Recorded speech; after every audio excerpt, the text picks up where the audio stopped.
Welcome back. ഞാൻ റാസി. ഇന്ന് നമ്മുടെ ബാക്ക് സൈഡിലുള്ളത് ആൾട്ടോ കേട്ടൻ ആണ്.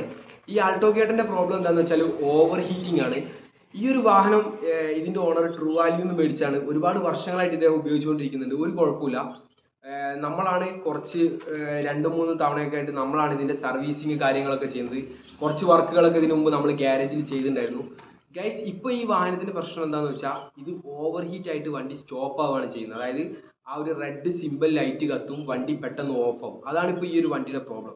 അതായത് നമുക്കറിയാം, നമ്മൾ എൻജിൻ ഓയിൽ ഇപ്പോൾ നമ്മൾ എൻജിനെ നമ്മൾ പ്രോപ്പറായിട്ട് കെയർ ചെയ്യുന്നത് നല്ല രീതിയിലുള്ള ഓയിൽ ഒഴിച്ചിട്ടാണ്. അതായത് അതിൻ്റെ ഒരു കറക്റ്റ് ഗ്രേഡിലുള്ള ഓയിൽ കാര്യങ്ങളൊക്കെ ഒഴിച്ചിട്ടാണ് നമ്മൾ എൻജിനെ സംരക്ഷിക്കുന്നത്. അതുപോലെ തന്നെ ഇമ്പോർട്ടൻ്റ് ആയിട്ടുള്ള മറ്റൊരു ഭാഗമാണ് നമ്മുടെ റേഡിയേറ്റർ. അതായത് ഈ ഒരു എൻജിനെ പ്രവർത്തിക്കുന്ന സമയത്ത് അതിനെ ലൂബ്രിക്കേറ്റ് ചെയ്യാൻ വേണ്ടിയിട്ടാണ് എൻജിൻ ഓയിൽ ഉപയോഗിക്കുന്നതെങ്കിൽ ഈ ഒരു എൻജിന് വരുന്ന ടെമ്പറേച്ചറിനെ കുറയ്ക്കാൻ വേണ്ടിയിട്ടാണ് കൂളൻ്റ് ഉപയോഗിക്കുന്നത്. അപ്പം നമ്മൾ പല ആളുകളും ഒരുപാട് കെയറിങ് കൊടുക്കാത്തൊരു ഭാഗമാണ് ഈ ഒരു കൂളൻ്റ്. ഇപ്പം നിങ്ങൾക്കറിയാം, ചില വാഹനങ്ങളൊക്കെ ഈ ആൾട്ടോ കേട്ടൻ, വാഗനാറൊക്കെ 3 ലക്ഷം 4 ലക്ഷം ഒക്കെ കവർ ചെയ്ത വണ്ടികളുണ്ട്. അപ്പം ഈ വണ്ടി എന്തുകൊണ്ടായിരിക്കും ഇത്രയും ഹൈ കിലോമീറ്റർ കവർ ചെയ്യാതിരുന്നതെന്നുള്ളതിനുള്ള ഒരു ആൻസറാണ് ഞാനിപ്പോൾ പറയാൻ പോകുന്നത്. അതായത് ഈ ഒരു വാഹനത്തിൽ സർവീസ് ചെയ്ത ആരോ ഇതിൽ വെള്ളം ഒഴിച്ചിട്ടുണ്ട്. അതായത് കൂളൻ്റ് മാറിയിട്ട് അതിന് പകരം വെള്ളം ഒഴിച്ചു. അപ്പം ഈ ഒരു വാഹനത്തിൽ എനിക്കറിയാം, ഇതിനു മുമ്പ് ഒരു ഹീറ്റർ കോർ ലീക്കായിരുന്നു ഈ വാഹനത്തിൻ്റെ. അങ്ങനെ ഹീറ്റർ കോർ ലീക്കായ ശേഷമായിരിക്കണം ഇതിൽ വെള്ളം വന്നതെന്ന് ഞാൻ വിചാരിക്കുന്നുണ്ടോ ഗൈസ്. അപ്പം ഈ ഒരു വെള്ളം എന്ന് പറയുന്ന സാധനം ഈ ഒരു വാഹനത്തിന് വരുത്തിയ ഡാമേജുകൾ, അതായത് ഫസ്റ്റ് തന്നെ നമ്മൾ ഈ ഒരു വാഹനം ഗ്യാരേജിൽ വന്നപ്പം ഇതിൻ്റെ ഓണർ പറഞ്ഞ കാര്യം ഇതാണ്: ഇടയ്ക്കിടയ്ക്ക് വാഹനം ഓഫായി പോകുന്നുണ്ട് ഓവർ ഹീറ്റ് ആയിട്ട്. അപ്പോൾ ഞാൻ ഇദ്ദേഹത്തിൻ്റെ വീട്ടിൽ ചെന്ന് വാഹനം എടുക്കുന്ന സമയത്ത് എൻജിൻ നല്ല വൈബ്രേഷൻ ആയിരുന്നു. എൻജിൻ തീരെ സ്റ്റഡി അല്ല, നന്നായിട്ട് വൈബ്രേറ്റ് ചെയ്യുന്നുണ്ട്. അതായത് സിലിണ്ടറുകളൊന്നും പ്രോപ്പറായിട്ട് വർക്ക് ചെയ്യുന്നില്ല എന്ന് നമുക്ക് ഉറപ്പാണ്. അങ്ങനെ കഴിച്ച് നമ്മളിത് ഗ്യാരേജിൽ കൊണ്ടുവന്നു. നമ്മൾ ഈ ഹെഡ് ഗ്യാസ്കറ്റ് ഫെയിൽ ആവുന്നതിൻ്റെ ആദ്യത്തെ സിമ്പിൾ എന്ന് പറഞ്ഞാൽ ഇതിൻ്റെ റേഡിയേറ്ററിലൂടെ നമുക്ക് ബബിൾസ് കാണാൻ പറ്റും. അതായത് നമ്മുടെ എൻജിൻ്റെ പിസ്റ്റൻ്റെ അകത്ത് നടക്കുന്ന ആ ഒരു കംപ്രഷൻ ഗ്യാസ് നമ്മുടെ ഗ്യാസ്കറ്റ് വഴി നമ്മുടെ വെള്ളത്തിൻ്റെ വാട്ടർ ജാക്കറ്റിലേക്ക് കയറിയിട്ടാണ് ആ ബബിൾസ് വരുന്നത്. അതായത് ആ ഒരു കംപ്രഷൻ നടക്കുമ്പോഴുള്ള ഗ്യാസാണ് നമുക്ക് ശരിക്കും ആ ബബിൾസ് ആയിട്ട് കാണുന്നത്. അപ്പോൾ കേസ് ഇതിൻ്റെ ഹെഡ് ഗ്യാസ്കറ്റ് ഫെയിൽ ആയെന്നുള്ളത് 100% ഉറപ്പാണ്. അങ്ങനെ നമ്മൾ ഇതിൻ്റെ ഹെഡ് നമ്മൾ അയച്ചു. ഹെഡ് അയച്ച ശേഷം നമ്മൾ ഫസ്റ്റ് ചെക്ക് ചെയ്യുന്നത് ഇതിൻ്റെ വാൽവാണ്. ഹെഡിൻ്റെ ഫേസിങ്, പ്രഷർ ടെസ്റ്റ് കാര്യങ്ങളൊക്കെ നമ്മൾ എന്തായാലും ചെയ്യുന്നുണ്ട്. അപ്പം ഇതിൻ്റെ വാൽവിൻ്റെ കണ്ടീഷനാണ് നമ്മൾ ആദ്യമായിട്ട് ചെക്ക് ചെയ്തത്. അപ്പം അത് നമ്മൾ ചെക്ക് ചെയ്യുന്നത് എങ്ങനെയാണെന്ന് വെച്ചാൽ കൂളൻ്റ് ഉപയോഗിച്ചിട്ടാണ്. അതായത് ഓൾഡ് സ്കൂൾ മെത്തേഡാണ്. നമ്മൾ ആ ഒരു നമുക്കറിയാം, ആ ഒരു ഇൻലെറ്റ് വാൽവിൻ്റെ ആ ഒരു ഏരിയയിലൂടെ നമ്മൾ കൂളൻ്റ് ഒഴിക്കും. അതുപോലെ തന്നെ നമ്മൾ എക്സോസ്റ്റ് വാൽവിൻ്റെ സൈഡിലൂടെ കൂളൻ്റ് ഒഴിക്കും. ഗൈസ്, നോക്കിയപ്പോൾ ഏകദേശം എല്ലാ വാൽവുകളും ലീക്കാണ്. അപ്പം ഇതൊക്കെ നമ്മൾ പ്രതീക്ഷിക്കാത്ത പണികളാണ്. കാരണം ഈ ഹെഡ് കാര്യങ്ങളൊക്കെ അയച്ചാൽ ഏതൊക്കെ പണികളാണ് വരിക പറയാൻ പറ്റില്ല. കൂടുതൽ മെക്കാനിക്കുകൾ റെക്കമെൻഡ് ചെയ്യുക ആ ഒരു എൻജിൻ ഫുള്ളായിട്ട് റീബിൽഡ് ചെയ്യാനായിരിക്കും. എൻജിൻ ഫുള്ളായിട്ട് റീബിൽഡ് ചെയ്യുമ്പോൾ പ്രോപ്പറായിട്ടാണ് നമ്മൾ റീബിൽഡ് ചെയ്യുന്നതെങ്കിൽ, അതായത് ജെനുവിൻ പാർട്സ് ഇട്ടിട്ടാണ് റീബിൽഡ് ചെയ്യുന്നതെങ്കിൽ നല്ലൊരു ഹൈ ആയിട്ടുള്ള എമൗണ്ട് ആയിരിക്കും നമുക്ക് വരിക. അപ്പം അതൊരിക്കലും തന്നെ നമുക്ക് മുൻപ് പറയാൻ പറ്റില്ല എത്ര പൈസ വരും എന്നുള്ളത്. കാരണം ആ ഒരു എൻജിൻ നമ്മൾ അഴിച്ചിട്ട് അതിന് ഏതൊക്കെ ഡാമേജ് ആണോ വന്നത് അതെല്ലാം നോക്കിയിട്ട് മാത്രമേ ഒരു കറക്റ്റ് ആയിട്ടുള്ള എമൗണ്ട് പറയാൻ വേണ്ടി പറ്റുള്ളൂ കേട്ടോ. ഇപ്പോൾ ഈ ഒരു ഓണറോടാണെങ്കിൽ ഞാനൊരു ഏകദേശം എമൗണ്ട് ആണ് പറഞ്ഞിട്ടുള്ളത്. കാരണം കറക്റ്റ് ആയിട്ടുള്ള ഒരു എമൗണ്ട് എനിക്ക് ഒരിക്കലും പറയാൻ പറ്റില്ല. നമ്മൾ അഴിച്ച് പോകുമ്പോഴേ ഉള്ളൂ എന്തൊക്കെ പാർട്സ് മാറും നമുക്ക് പറയാൻ പറ്റുള്ളൂ. ഓക്കെ, അങ്ങനെ നമ്മൾ ഇതിൻ്റെ എൻജിൻ ഓയിൽ നമ്മൾ ചെക്ക് ചെയ്തപ്പോൾ എൻജിൻ ഓയിലിലേക്കും വെള്ളം മിക്സ് ആയിട്ടുണ്ട്. പിന്നെ മാത്രമല്ല, നമ്മൾ ഈ ഒരു എൻജിൻ ഓയിലിൽ വന്ന മറ്റൊരു അഡ്വാൻറ്റേജ് എന്താണെന്ന് വെച്ചാൽ ഈ ഒരു വാഹനത്തിൻ്റെ ഓയിൽ കറക്റ്റ് ആയിട്ടുള്ള പീരീഡിൽ മാറിപ്പോയിട്ടുണ്ട്. അത് നമുക്ക് വലിയൊരു ആശ്വാസമാണ്. കാരണം മറിച്ച് ഓയിൽ ചേഞ്ചും കൂടെ ഒരുപാട് ലേറ്റ് ആയ ഒരു വാഹനമാണ് ഇതെങ്കിൽ നമുക്ക് ഒരിക്കലും തന്നെ ഇത് ഫുൾ വർക്ക് എടുക്കാതെ നമുക്ക് ഇത് കൊടുക്കാൻ പറ്റില്ല. അപ്പം നമ്മൾ നോക്കിയപ്പം എൻജിൻ്റെ ഉൾഭാഗമൊക്കെ നല്ല ക്ലീൻ ആണ്, സമയത്ത് ഓയിൽ മാറിയിട്ടുണ്ട്. അത് നമുക്ക് വലിയൊരു അഡ്വാൻറ്റേജ് ആയിരുന്നു. ഓക്കെ, അടുത്ത കാര്യം എന്ന് പറഞ്ഞാൽ എല്ലാ സിലിണ്ടറിലും വെള്ളത്തിൻ്റെ പ്രസൻസ് ഉണ്ട്. അതായത് എല്ലാ സിലിണ്ടറിലേക്കും വെള്ളം കയറിയിട്ടുണ്ട് എന്നുള്ളതാണ്. അത് നമുക്ക് മനസ്സിലാവുന്നത് എങ്ങനെയാണെന്ന് വെച്ചാൽ നമുക്ക് സ്പാർക്ക് പ്ലഗ് അഴിക്കുമ്പോൾ കാണാൻ പറ്റും. അതായത് ആ ഒരു സ്പാർക്ക് പ്ലഗിൻ്റെ ലാസ്റ്റ് ആയിട്ട് നിങ്ങൾക്ക് ഒരു വൈറ്റ് ഭാഗം കാണാം. ആ ഒരു വൈറ്റ് ഭാഗത്ത് വർക്ക് ചെയ്തുകൊണ്ടിരിക്കുന്ന സ്പാർക്ക് പ്ലഗുകളിൽ ഒരിക്കലും തന്നെ വേറെ കളേഴ്സ് ഒന്നും നമുക്ക് കാണാൻ പറ്റില്ല. ചിലപ്പം ചെറിയ രീതിയിലൊരു കാർബൺ ഡെപ്പോസിറ്റ് കിട്ടിയേക്കാം, പക്ഷെ ഒരിക്കലും തന്നെ ഈ ഒരു വെള്ളം കയറിയ ആ ഒരു കൊറോഷൻ ഒരിക്കലും വരില്ല കേട്ടോ. അപ്പം ഇതിൻ്റെ 3 സ്പാർക്ക് പ്ലഗിലും വെള്ളത്തിൻ്റെ അംശം ഉണ്ടായിരുന്നു. അതുകൊണ്ട് തന്നെ ഗൈസ്, നമുക്ക് ചെയ്യേണ്ട കാര്യങ്ങൾ എന്ന് പറഞ്ഞാൽ ഈ ഒരു ഹെഡ് നമുക്ക് പ്രോപ്പറായിട്ട് ഫേസ് ചെയ്യണം. അത് കഴിഞ്ഞിട്ട് ഇതിൻ്റെ വാൽവുകളെല്ലാം തന്നെ നമ്മൾ ചേഞ്ച് ചെയ്തു. എല്ലാ വാൽവും അതിൻ്റെ സീല് ഗൈഡ് കാര്യങ്ങളെല്ലാം തന്നെ മാറി. പിന്നെ പ്രോപ്പറായിട്ട് പ്രഷർ ടെസ്റ്റും ചെയ്തു ഗൈസ്. അപ്പം ഏതായാലും ഈ വാഹനത്തിന് സംഭവിക്കാനുള്ള കാര്യങ്ങൾ സംഭവിച്ചു. ഇപ്പം ഞാൻ ഡ്രൈവ് ചെയ്യുന്ന വാഹനത്തിൻ്റെ ഗ്യാസ്കറ്റ് എപ്പോഴാണ് ഫെയിൽ ആവുമെന്ന് എനിക്ക് പറയാൻ പറ്റില്ല. കാരണം മുൻപ് ഞാൻ സെക്കൻഡ് ഹാൻഡ് വണ്ടി മേടിച്ച ആളാണ്, ഞാൻ ഉപയോഗിക്കുന്ന ആൾട്ടോ ആണ്. ചിലപ്പോൾ എൻ്റെ മുൻപ് ഉപയോഗിച്ച ആൾക്ക് ഈ ഒരു ഓവർ ഹീറ്റിംഗ് പ്രശ്നം വന്ന് ചിലപ്പം കുറേ തവണ ഇതുപോലെ 2, 3, 4 തവണ ഒക്കെ വണ്ടി ഹീറ്റായി ഓഫായി പോയ വണ്ടിയാണെങ്കിൽ ചിലപ്പം ഞാനത് ഉപയോഗിച്ച് കുറച്ച് കാലം കഴിഞ്ഞിട്ടായിരിക്കും ഈ ഒരു ഗ്യാസ്കറ്റ് ഫെയിലിയർ വരുള്ളൂ. അപ്പം നമ്മൾ യൂസ്ഡ് കാർ ആണെങ്കിൽ നമുക്ക് ഒരിക്കലും പറയാൻ പറ്റില്ല അതിൻ്റെ ഗ്യാസ്കറ്റ് ഫെയിൽ ആവും എന്നുള്ളത്. അപ്പോൾ ഗൈസ്, നമ്മൾ ഈ ഒരു വീഡിയോയിലൂടെ പറയാൻ പോകുന്ന കാര്യം എന്താണെന്ന് വെച്ചാൽ, ഇങ്ങനെ ഗ്യാസ്കറ്റ് ഫെയിൽ ആയിട്ടുള്ള ഒരു വണ്ടിക്ക് പ്രോപ്പറായിട്ടുള്ള ട്രീറ്റ്മെൻറ്റ് എങ്ങനെയാണെന്നുള്ളതാണ് നമ്മൾ ഇതിലൂടെ കാണിക്കാൻ വേണ്ടി പോകുന്നത്. നമ്മൾ ചെയ്യുന്ന മെത്തേഡാണ്. ഓക്കെ, അപ്പോൾ നമ്മൾ ഇതിൻ്റെ ഹെഡ് നമ്മൾ ഓൾറെഡി ലെയ്ത്തിലേക്ക് കൊടുത്തു. അവർ അതിൻ്റെ വർക്ക് കാര്യങ്ങളൊക്കെ ചെയ്തു, പ്രോപ്പറായിട്ട് ചെയ്ത് നമുക്ക് തന്നു. നമുക്കുള്ള വർക്ക് എന്ന് പറഞ്ഞാൽ ഫസ്റ്റ് ചെയ്യേണ്ട കാര്യം, അതായത് ഇതിൻ്റെ സിലിണ്ടർ, അതായത് ഇതിൻ്റെ ആ ഒരു സിലിണ്ടറിൻ്റെ നിങ്ങൾക്കറിയാം പിസ്റ്റൻ്റെ ചുറ്റുമായിട്ട് വെള്ളം ഉണ്ടാവും. അതായത് നമുക്ക് ആ ഒരു സിലിണ്ടറിൽ വരുന്ന ആ ഒരു ഹീറ്റിനെ കുറയ്ക്കാൻ വേണ്ടിയിട്ട് അവിടെ വെള്ളം ഉണ്ടാവും. നിങ്ങൾക്കറിയാം ഈ ഒരു വെള്ളം ബ്ലോക്കിൻ്റെ ചുറ്റുമായിട്ട് നിൽക്കുന്ന സ്ഥലങ്ങളിലെല്ലാം തന്നെ കൊറോഷൻ ഉണ്ടാവും. അതായത് ഈ കൊറോഷൻ്റെ പ്രൊഡക്റ്റ് ഇപ്പം നമ്മൾ നോക്കുന്ന സമയത്ത് നമ്മൾ മാഗ്നറ്റ് അതിലേക്ക് ഇറക്കുമ്പോൾ നമുക്ക് ശരിക്കും ആ മാഗ്നറ്റിൽ കിട്ടുന്നുണ്ട്. ഇപ്പം നിങ്ങൾ കണ്ടിട്ടുണ്ടാവും ചില റേഡിയേറ്ററുകളിലൊക്കെ നമ്മൾ ക്യാപ്പ് തുറക്കുമ്പോൾ തന്നെ കംപ്ലീറ്റ് ചെളി പോലെ കാണാൻ പറ്റും. അത് ശരിക്കും പറഞ്ഞാൽ ചെളിയല്ല കേട്ടോ, അത് കൊറോഷൻ്റെ ഒരു ബൈ പ്രൊഡക്റ്റ് ആണ്. അതായത് ഈ പ്രൊഡക്റ്റ് എവിടുന്നാണ് വരുന്നതെന്ന് വെച്ചാൽ നമ്മുടെ ഈ മെറ്റൽ ഹോസ് കാര്യങ്ങളൊക്കെ നമ്മൾ അഴിക്കുമ്പോൾ നമുക്ക് കാണാൻ പറ്റും അവിടെ തുരുമ്പിച്ച് പോയിട്ടുണ്ടാവും കുറേ ഭാഗങ്ങൾ.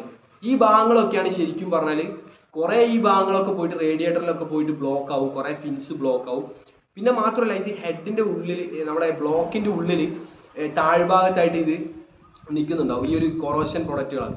അപ്പോൾ നമ്മൾ ഈ ഭാഗങ്ങളൊക്കെ തന്നെ പ്രോപ്പറായിട്ട് നമ്മൾ ക്ലീൻ ചെയ്തു. കാരണം ഈ ഒരു കൊറോഷൻ പ്രൊഡക്റ്റ് ആ ഒരു തുരുമ്പ് നമ്മൾ ക്ലീൻ ചെയ്തില്ലെങ്കിൽ സംഭവിക്കുക എന്താണെന്ന് വെച്ചാൽ നമ്മൾ ഫിക്സ് ചെയ്യുന്ന പുതിയ റേഡിയേറ്ററിലേക്ക് ഇത് വീണ്ടും കയറും. അങ്ങനെ ഈ ഒരു വണ്ടി കുറച്ച് സമയം കഴിയുമ്പോഴേക്കും വീണ്ടും ഓവർ ഹീറ്റ് ആവാനുള്ള ചാൻസ് കൂടുതലാണ്. അതുകൊണ്ട് തന്നെ കേസ് നമ്മളത് പ്രോപ്പറായിട്ട് ക്ലീൻ ചെയ്ത് ഒരു ചെറിയ തരി പോലും ഇല്ലാത്ത രീതിയിൽ ക്ലീൻ ചെയ്തെടുത്ത ശേഷമാണ് ബാക്കി കാര്യങ്ങൾ നമ്മൾ ചെയ്യുന്നത്. അങ്ങനെ നമ്മൾ ലെയ്ത്തിൽ പോയിട്ട് ഹെഡ് കളക്ട് ചെയ്തു, ഹെഡ് വർക്ക്ഷോപ്പിലേക്ക് കൊണ്ടുവന്നു. ഇനി അടുത്തത് ഹെഡ് ഫിക്സ് ചെയ്യുന്ന പ്രോസസ്സാണ്.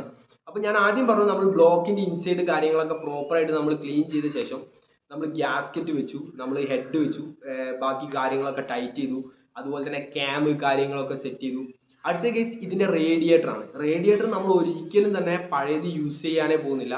കാരണം പഴയ റേഡിയേറ്റർ ഈ കാറിലേക്ക് വീണ്ടും വെച്ച് കഴിഞ്ഞാൽ ചിലപ്പോൾ 2 or 3 മാസം കഴിയുമ്പോൾ തന്നെ അല്ലെങ്കിൽ അതിൻ്റെ മുൻപേ തന്നെ ഈ സെയിം കംപ്ലൈൻ്റ് ആയിട്ട് ഈ വണ്ടി വീണ്ടും വരും. അപ്പോൾ കേസ് ഇനി അഥവാ വന്നില്ലെങ്കിലും എന്തായാലും കുറച്ച് കഴിയുമ്പോഴേക്കും അത് ഫെയിൽ ആവുന്നുള്ള 100% ഉറപ്പ്. അതുകൊണ്ട് തന്നെ കേസ് ഇതിലേക്ക് നമ്മൾ പുതിയ റേഡിയേറ്റർ ഫിക്സ് ചെയ്തു. മാത്രമല്ല എല്ലാ കോമ്പണൻസും റീപ്ലേസ് ആണ്. അതായത് ഇതിൻ്റെ വാട്ടർ പമ്പ് നമ്മൾ മാറി. കാരണം നിങ്ങൾക്കറിയാം വാട്ടർ പമ്പ് എന്ന് പറഞ്ഞാൽ ഒരുപാട് വർഷങ്ങളായിട്ട് ഈ വണ്ടിയിലിരിക്കുന്ന പമ്പാണ്. ഇതുവരെ ആ പമ്പ് ആരും അയച്ചിട്ടില്ല. അപ്പോൾ നമ്മൾ അയച്ചു നോക്കിയപ്പം ഇതിൻ്റെ വാട്ടർ പമ്പ് എന്ന് പറഞ്ഞാൽ മെറ്റലല്ല, അലോയ് ആണ്. അതുകൊണ്ട് തന്നെ മെറ്റലിൻ്റെ പോലെ അത് തുരുമ്പെടുത്ത് പോകില്ല. പക്ഷെ അത് കഴിഞ്ഞിട്ട് നമ്മൾ ഒരിക്കലും ആ വാട്ടർ പമ്പ് അവിടെ തന്നെ ഫിക്സ് ചെയ്യാൻ പറ്റില്ല. കാരണം അതിൻ്റെ ഉൾഭാഗത്ത് വരുന്ന സീലും ബിയറിങ്ങും കാര്യങ്ങളൊക്കെ വീക്കായിട്ടുണ്ടാവും, 100% ഉറപ്പാണ്. അപ്പോൾ നമ്മൾ എന്ത് ചെയ്തു, ആ ഒരു വാട്ടർ പമ്പ് നമ്മൾ റീപ്ലേസ് ചെയ്തു. അതുപോലെ റേഡിയേറ്ററിൻ്റെ ഫാൻ. ഇപ്പം ഈ ഒരു വാഹനം എന്ന് പറഞ്ഞാൽ ഏകദേശം 2011 മോഡൽ വാഹനമാണ്. അപ്പം ഇത്രയും വർഷങ്ങളായിട്ട് വർക്ക് ചെയ്തുകൊണ്ടിരിക്കുന്ന ഫാനാണ്. അപ്പോൾ നമ്മൾ റേഡിയേറ്ററിൻ്റെ ഫാൻ നമ്മൾ മാറി. എല്ലാം നമ്മൾ യൂസ് ചെയ്തിട്ടുള്ളത് മാരുതി സുസുക്കിയുടെ തന്നെ ജെനുവിൻ പാർട്സ് ആണ്.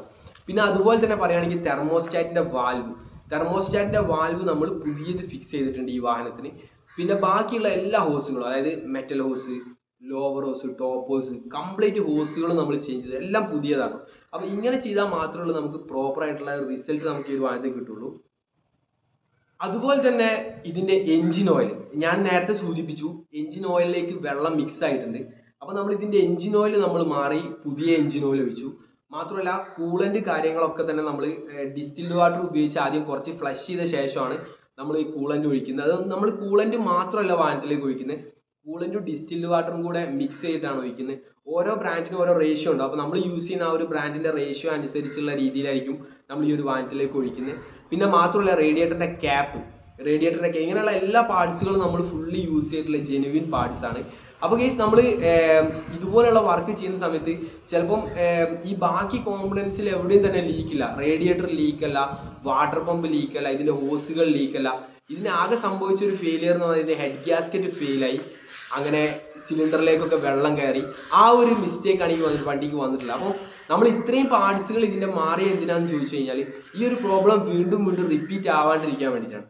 അപ്പോൾ ഗൈസ് നമ്മൾ ചിലപ്പോൾ നമ്മൾ ഇതുപോലുള്ള വർക്കുകളൊക്കെ ചെയ്യുന്ന സമയത്ത് നമുക്ക് പൈസ ലാഭം നോക്കിയിട്ട് നമ്മൾ കുറഞ്ഞ സ്ഥലത്ത് കൊടുക്കുമ്പോൾ ചിലപ്പോൾ ഫുൾ പാർട്സ് ഒരിക്കലും തന്നെ മാറില്ല. അപ്പോൾ ലാസ്റ്റ് ടൈം നമ്മൾ ഒരു വണ്ടി കണ്ടു, ഹെഡ് ഗ്യാസ്കറ്റ് മാറിയിട്ട് നമ്മുടെ ഗ്യാരേജിൽ AC ചെക്ക് ചെയ്യാൻ വേണ്ടി വന്ന വണ്ടിയാണ്. ആ വണ്ടി ഞങ്ങൾ നോക്കിയപ്പോൾ അതിൻ്റെ റേഡിയേറ്ററിലുള്ളത് പച്ചവെള്ളമാണ് കേസ്. അതായത് ഹെഡ് ഗ്യാസ്കറ്റ് മാറിയ വണ്ടിയിൽ പച്ചവെള്ളമാണ്, മാത്രമല്ല എല്ലാ കോമ്പണൻസും റീപ്ലേസ്ഡും അല്ല. അപ്പം പിന്നെ വേറൊരു കാര്യം ഈ ഒരു വാഹനത്തിനെ പറ്റി പറയാനുള്ളതെന്ന് പറഞ്ഞാൽ ഇത് ജസ്റ്റ് ഫാമിലി യൂസ് മാത്രം ചെയ്യുന്ന ഒരു വണ്ടിയല്ല. ഈ വണ്ടി ഒരു ബിസിനസ്സിന് വേണ്ടി ഉപയോഗിക്കുന്ന വണ്ടിയാണ്. അതായത് രാത്രി ഒരു 2 മണിയാകുമ്പോഴാണ് ഈ വണ്ടി ഓട്ടം തുടങ്ങുക. രാത്രി 2 മണിക്ക് തുടങ്ങിക്കഴിഞ്ഞാൽ ഫുഡിൻ്റെ ബിസിനസ് കാര്യങ്ങളൊക്കെയാണ്. അപ്പം രാവിലെ ഏകദേശം ഒരു 10 മണി വരെ ആയിരിക്കും ഈ വണ്ടി ഓടിക്കൊണ്ടിരിക്കുക. അപ്പോൾ ആ ഒരു സമയത്തൊക്കെ ഈ വണ്ടിക്ക് ബ്രേക്ക് ഡൗൺ വന്നു കഴിഞ്ഞാൽ എന്തായിരിക്കും അവസ്ഥ? അപ്പം വണ്ടി എന്ന് പറഞ്ഞാൽ ഇനി എപ്പോൾ ഓടുന്ന വണ്ടിയാണെങ്കിലും നമ്മൾ പ്രോപ്പറായിട്ട് മെയിൻറ്റെയിൻ ചെയ്യുന്നതാണ് ഏറ്റവും സേഫ്. അതായത് മാറേണ്ട പാർട്സുകളൊക്കെ മാറാവുന്നതാണ്. ഓക്കെ, അങ്ങനെ നമ്മളെ വർക്ക് നമ്മൾ കംപ്ലീറ്റ് ചെയ്തു. ഈ ഫുൾ കാര്യങ്ങളും നമ്മളെല്ലാം റീപ്ലേസ് ചെയ്തു. എല്ലാ ഭാഗങ്ങളും പ്രോപ്പറായിട്ട് നല്ല രീതിയിൽ ക്ലീൻ ചെയ്തു, സെറ്റ് ചെയ്തു. അങ്ങനെ ഈ ഒരു വണ്ടിയുടെ സ്റ്റാർട്ടിങ് എന്ന് പറഞ്ഞാൽ നിങ്ങൾക്കറിയാം, നമ്മൾ ഓൾറെഡി ഇതിൻ്റെ വാൽവ് കാര്യങ്ങളൊക്കെ ചെയ്തുകൊണ്ട് തന്നെ സ്റ്റാർട്ടിങ് ഡിലേ ആവാൻ ചാൻസ് ഉണ്ടായിരുന്നു എന്നാണ് ഞാൻ വിചാരിച്ചത്. പക്ഷേ നമ്മൾ ഒരു ഫസ്റ്റ് സ്റ്റാർട്ട് എന്ന് പറഞ്ഞാൽ നമ്മൾ ഇഗ്നിഷൻ ഓൺ ചെയ്യും, പിന്നെ ഒരു 10 സെക്കൻഡൊക്കെ വെയിറ്റ് ചെയ്യും, പിന്നെ ഓഫ് ചെയ്യും. അങ്ങനെ ഒരു 5-6 റൗണ്ട് കഴിഞ്ഞിട്ടായിരിക്കും നമ്മൾ ക്രാങ്ക് ചെയ്യാം. ഫസ്റ്റ് ക്രാങ്കിൽ ഈ വണ്ടി സ്റ്റാർട്ടാണ്. അതായത് ഒരു മിസ്സിങ്ങോ കാര്യങ്ങളോ ഒന്നും തന്നെ ഉണ്ടായിരുന്നില്ല. അങ്ങനെ നമ്മൾ അന്ന് രാത്രി തന്നെ നമ്മൾ ഏകദേശം ഈ വണ്ടി ഒരു 2 മണിക്കൂറോളം റണ്ണിങ്ങിലിട്ടു, ഐഡലിങ്ങിലിട്ടു. അതിനുശേഷം ലീക്ക് കാര്യങ്ങൾ കംപ്ലീറ്റ് ചെക്ക് ചെയ്തു. പിന്നെ ഫാൻ റൊട്ടേഷൻ ഏകദേശം ഒരുപാട് തവണ ഫാൻ ഓൺ ആവുന്നുണ്ട്, ഓഫ് ആവുന്നുണ്ട്, അത് പ്രോപ്പറാണോ നമ്മൾ ചെക്ക് ചെയ്തു. പിന്നെ വേറൊരു കാര്യങ്ങളുണ്ട്, ഈ വണ്ടിക്ക് ഓവർ ഹീറ്റിങ്ങിൻ്റെ കേസ് ആദ്യം ഇതിൻ്റെ ഓണർ പറഞ്ഞപ്പോൾ ഇതിൻ്റെ റിലേകൾ ഫുള്ള് ഞാൻ ചേഞ്ച് ചെയ്തായിരുന്നു. അതായത് ഇത്രയും പഴക്കമുള്ള റിലേകളാണ്. ആ റിലേകളെല്ലാം മാരുതി സുസുക്കിയുടെ ജെനുവിൻ റിലേ ഫുൾ റീപ്ലേസ് ചെയ്തിരുന്നു. പിന്നെ ഫ്യൂസ് കാര്യങ്ങൾ ഇലക്ട്രിക്കൽ സൈഡ് നമ്മൾ ഫുൾ ചെക്ക് ചെയ്തായിരുന്നു ഈ ഒരു വണ്ടിയുടെ.